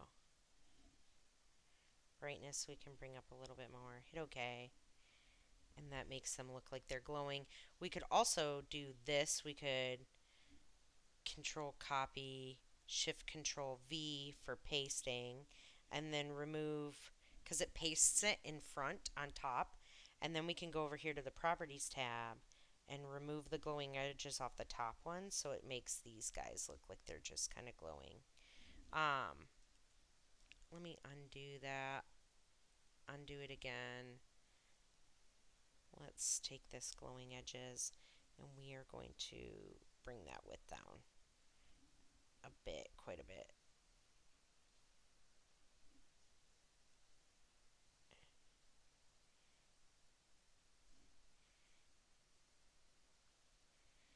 Oof, it's not looking the way I want it to. Looks super pixelated, so I don't want that. I might look up into how to add like a glowing edge for you guys so you can check that out. But in the meantime, I have complete control over these. I can move them around. I'm going to select the whole thing and I'm going to group it together. And I am going to come over here. And because it's all grouped together, if I hit shift and transform this, it's going to make everything much bigger. And I want to kind of frame it within the stamp, so I don't want the edges. I don't want the edge of that kind of showing off, but I also want it to be centered within the stamp. So I'm going to select the stamp itself.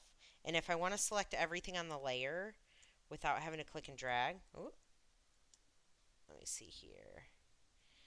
If I go over here and select this little circle right there, it will select everything. I'll click on that, and then I just want to have everything horizontally aligned. So I'm going to click that there, and we are good to go. I think with the stamp background, this one, I'm going to change that gradient, make it a little darker so it pops everything out a little bit more.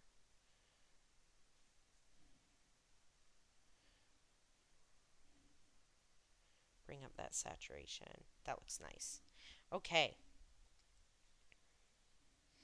And now I want to, like I said, frame this within this area here. So I am going to, let's see if I can do it through the layer.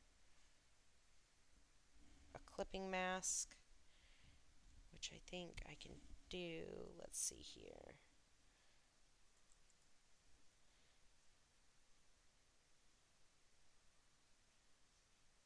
The Christmas tree is still on its own layer. I think I have to bring it down onto this layer and select this back thing in order to do a clipping mask. No, that didn't work either. Clipping masks can be sometimes a pain. Let's see here. Maybe if I make this a compound path, right click here. I'll select this, make a clipping mask. This top object is very complex and may cause the document to fail to print or preview if used as a mask. Do you want to mask anyways? I'm going to hit no. I'm going to select this and I'm going to try and let's see.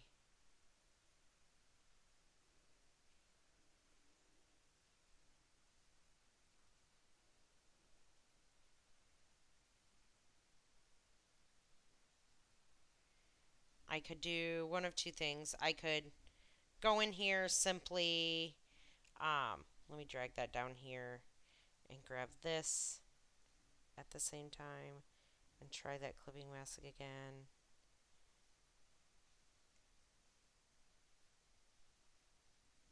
It didn't work. Grab this. I think it makes more sense to just select this shape builder tool and just kind of cut this edge off here.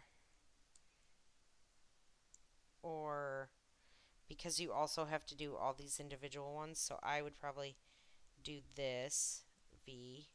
Let's go back. Let's grab this and bring this up a hair so that this part doesn't hang off, and then I can hit shift and grab this background area, grab my shape builder tool, select that, hit V on my keyboard, select this part separately, ungroup it, grab ungroup it again. Sometimes things get grouped multiple times. Ungroup it again. And then once I get this separate section, I can just delete that there. And now what happened though is I will have to, in order to select it, I'll have to grab all of this plus this. Hold on. Let me do this. Click and drag through all of it. And then I'm going to shift click off of these and that will grab off of these sections. And now I can group this together and so now I can move that around a little bit. That's a more destructive way of working. I'm going to look up the clipping mask of like a complicated image like this to see if we can get it done for you guys so that you don't have to do that because that would be easier and it's a less destructive way of doing this, which makes it better. Now let's add some text though into here to kind of finish off our stamp almost. And I want to add text on a path because I want to kind of create an arc. Or actually, let's see if we can warp it. I'm going to put seasons.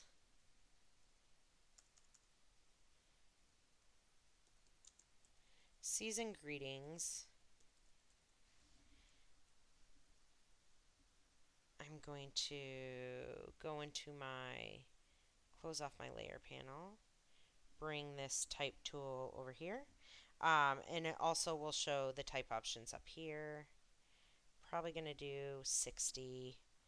Let's pick a font. Ooh, that's nice. It's kind of interesting. Because I want it to look kind of older, I'm going to pick a serif font, which has the little feetsies at the bottom of them. That's what I call it, the little feet. It's like the Times New Roman is a serif font. Season greetings. That looks kind of cool too, but I want you guys to really stay away from script type, so nothing like that.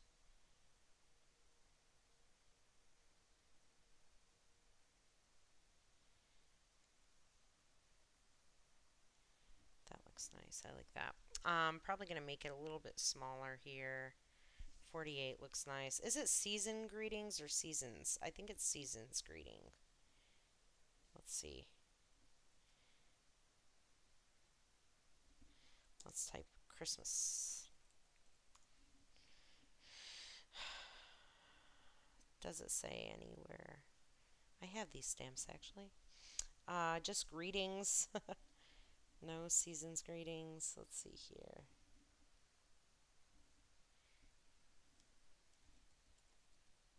It is seasons greetings. I would just maybe have the singular word. Maybe we could do this.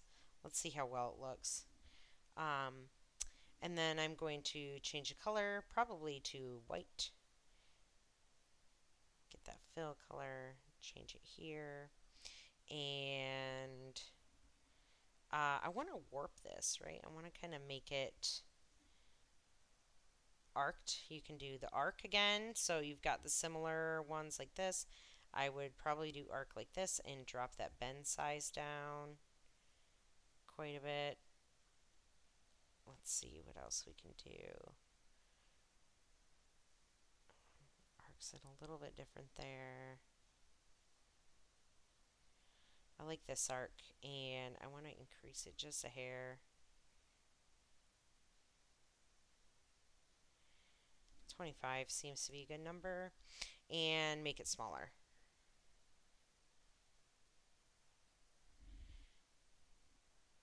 And let's see where that would look good. I want to do this, I'm going to make this a little bit smaller. So holding down shift, dragging that down, bringing it down to the bottom by holding shift. And there, I got this right here. Because I want to put the stamp amount there. Let's see if a different font works a little bit better with this too.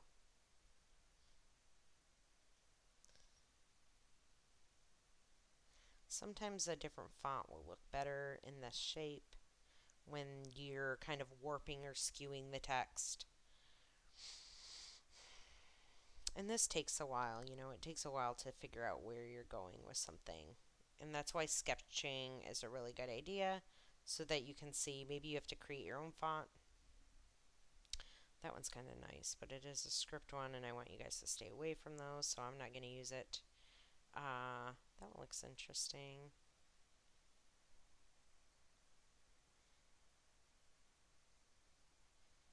Script looks really good with these Christmas styles. That's a problem. At least now you get to see the preview of your text, because before it was harder to see that. That one's cool.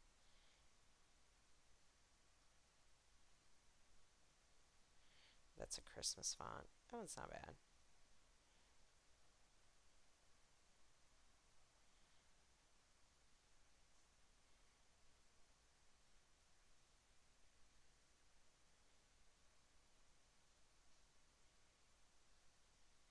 Picking fonts can be a whole job in and of itself. I really like that. Do they have a bold option? They do not. Can I create a bold option? I cannot. Dang, too bad, because it's a cool, that looks cool. I'm going to undo that.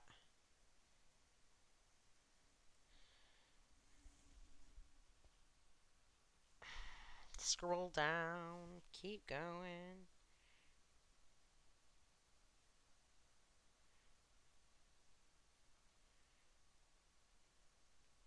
That one doesn't look terrible.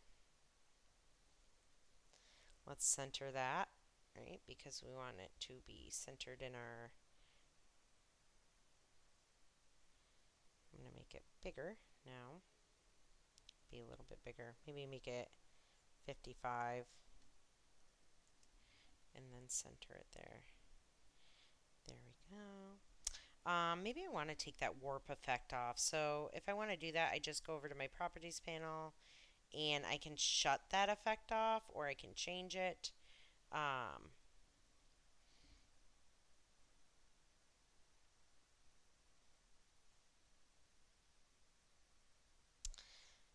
hmm,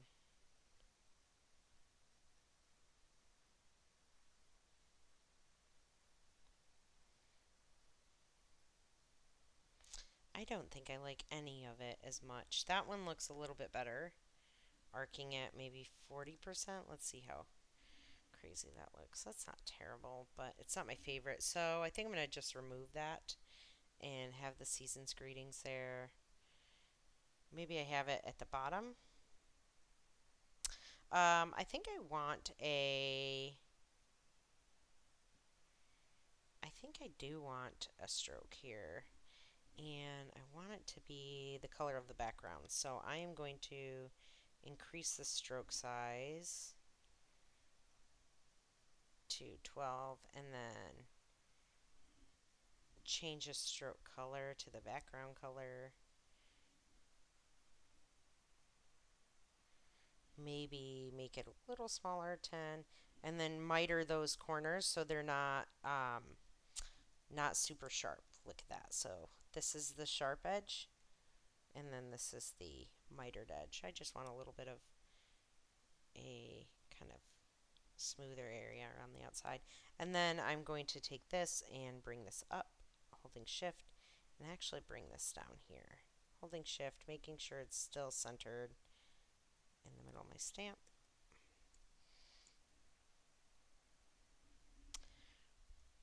And this is the reason that you want to work in a non-destructive way, because right now I wish I had the edges a little bit different on this. Like I wish I could go like this now. Now if I want to change this right, I have to ungroup it. And I have to hit A and select this anchor point and this anchor point here. Drag them down. Maybe get rid of these ones right here, which are extra ones. Undo that. That didn't work. This one. So you guys are seeing why working in a non-destructive way is a better idea. Let's go this way. Can I not delete that? Okay, again. I can delete that, but here's the problem. Now I have to join that one and this one together, which might be an issue. Let's see, right click, join. It is not. It worked. So here, I'm going to select this one, delete this little guy, go back here, and then bring this one out. Oh, I didn't mean to grab that.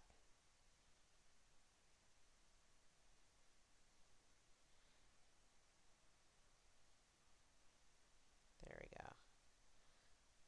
Holding shift so that these guys are about the same width. And then maybe I want to bring this down a little bit more. See what that does though? It starts to mess things up in a different way. So maybe I will just leave it like that. I'm going to select this one and this one again.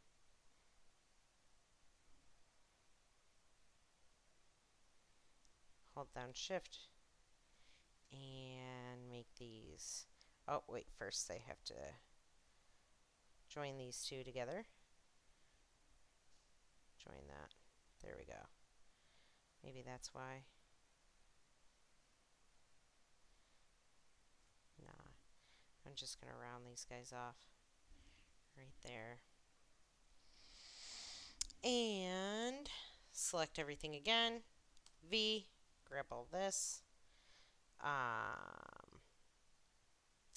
Uncheck this, and group the tree together. And move this up. And move this here. Center it. And then maybe I want an eclipse here.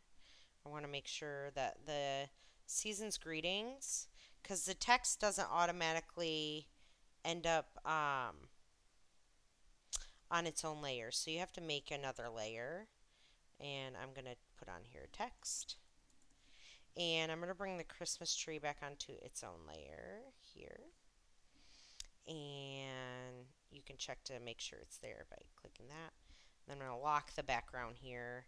And, oh, I want to unlock it because this section is still on there. And I'm going to bring that onto the text layer. Then I'm going to lock that and the Christmas tree and allow for this. I'm going to Alt click and drag a little bit down, I think, and over one. And then I'm going to color that one. Let's see here.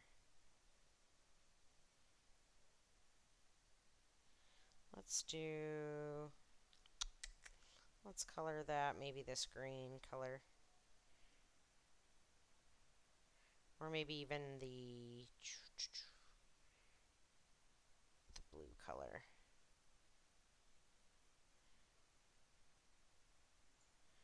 But I want to put this behind. Send it behind. And I don't want it to be so. Okay, wait.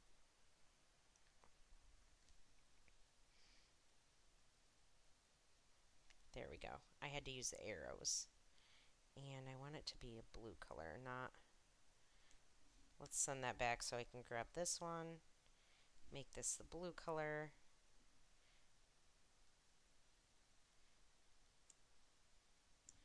Hold on. Cancel. Let's get out of here. Click the space bar to move up. Then let's hit I on our keyboard and do this one. Whoop. Nope, that's not V. This, we'll double click this one, click on this, and that's where we will select that color. Cool. And now I want to send that behind so that it's behind this, but it looks like a little shadow. And for this section right here, I want this to be the outline. to kind of circle the cost of the stamp. Let's see here. Let's make it smaller. Let's decrease the size of the stroke a little bit. Bring that up here. Duplicate the text. Top one. 45 cents. If you need to look up how to create a, it's called a glyph, and it creates like the cent signs or any other kind of like shaped type that you need. You can go up to the type bar up here and hit glyphs, and you can find it in here as well. Usually, here we go. Double click that, and it should have added it in. Nice. And so now I can grab onto this and put it up in the upper corner. Maybe make it smaller here so it's not so big.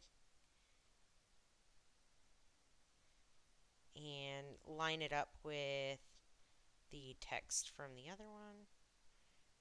Move this over here. Maybe I don't need that. It doesn't need to be this big. I don't even think it really needs that circle. Let me see here. I don't like the circle. I like when it's more like this. So I'll delete that circle and just make this a little bit bigger by changing the font size here. 48 looks good. Oh, shoot. When I did this, I didn't duplicate it.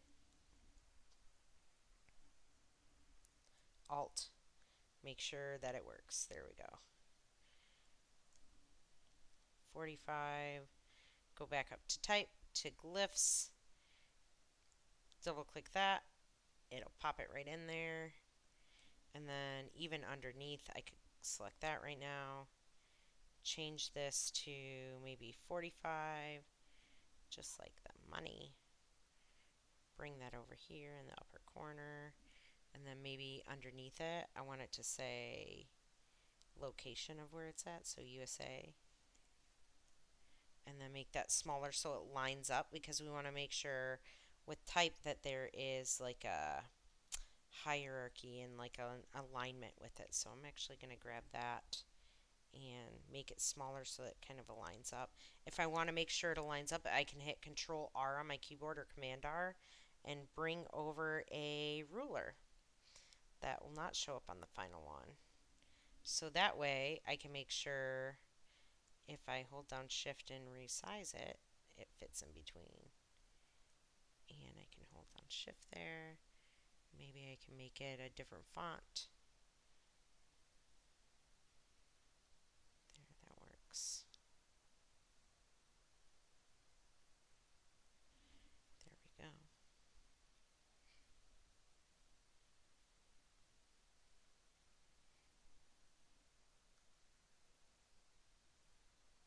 When adjusting the size of fonts, try and use the font size and not use the transform, because you have to transform the entire thing. You don't want to stretch your fonts. You don't want to warp them unintentionally. So I'm going to just grab this, click on it once, and hit delete, and that'll be good. So yeah, here's like basic ways to kind of create like a stamp. Maybe we could put an effect on top of this. Let's see here if we can add like some kind of noise effect to the background. Oh, the other thing I want to do is I want to change this stroke. Let's change the color back to something that we can see now. And I want to cut it out of that. So what do? I go to Object, I expand the appearance. Object, expand it again. Okay. And then I am going to go over here to the Pathfinder tool, and I just remove the front, and then that is how you get it to be like its own like little shape like that. But you only want to do that and finalize that once you've got your entire design ready. Let me see here if I can add effect, maybe some kind of noise or something. Let's see here.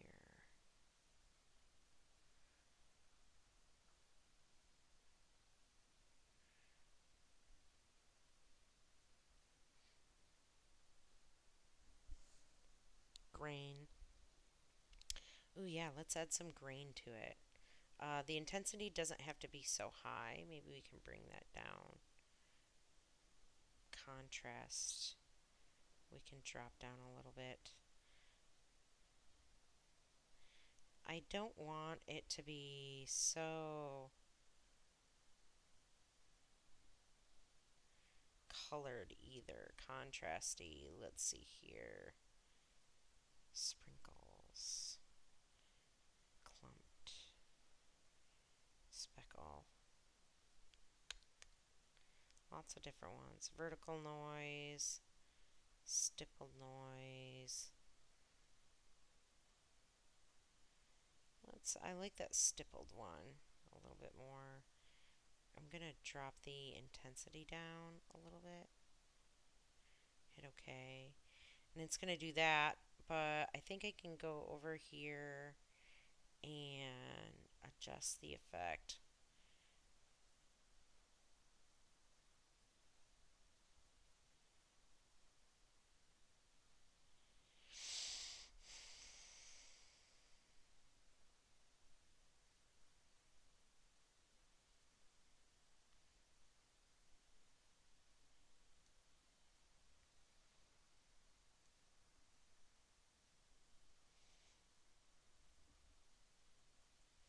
Maybe what I would want to do is I want to duplicate this, so control copy, shift control paste, so it pastes it in the front. Remove the stroke off the second one, and then that's where I want to do the effect.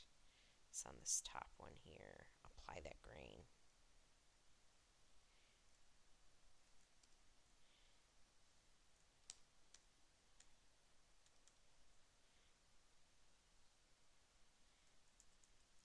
Let me undo some things. Um, yeah, I want you guys to play around with this. I would probably add some kind of texture to it by adding that grain. Let me see here if I can do this real quick. If I select it, control copy, shift control paste, grab this top layer, effect, go back to our, where was it? Texture. What's a texturizer? Let's try that. Nope, I like the grain. So I can come back here and hit grain, drop the intensity down a little bit, decrease the contrast a little bit, bring the intensity up, hit OK. It'll add that grain to this one, but then I can change the opacity of this layer in the blend mode. So I can darken it, I can multiply it, do color burn. So there's still like some of these modes. I'm going to do normal and then just drop the opacity in here. Maybe change it to like a black and white if I could. Exclusion, overlay. Maybe I like the overlay. And then I would add noise maybe to the rest of this to kind of give it like some kind of texture. But this is really how you can navigate around Illustrator. I think that this lesson gives you guys, I know it's a longer lesson, but it gives you guys a lot of options as far as what you can use within Illustrator and utilizing all the different tools and stuff. So I hope you guys enjoy it. And please let me know if you have any questions. I apologize it went over, but I really want to show you guys the power of using Adobe Illustrator. So I will talk to you guys later. Have a good day.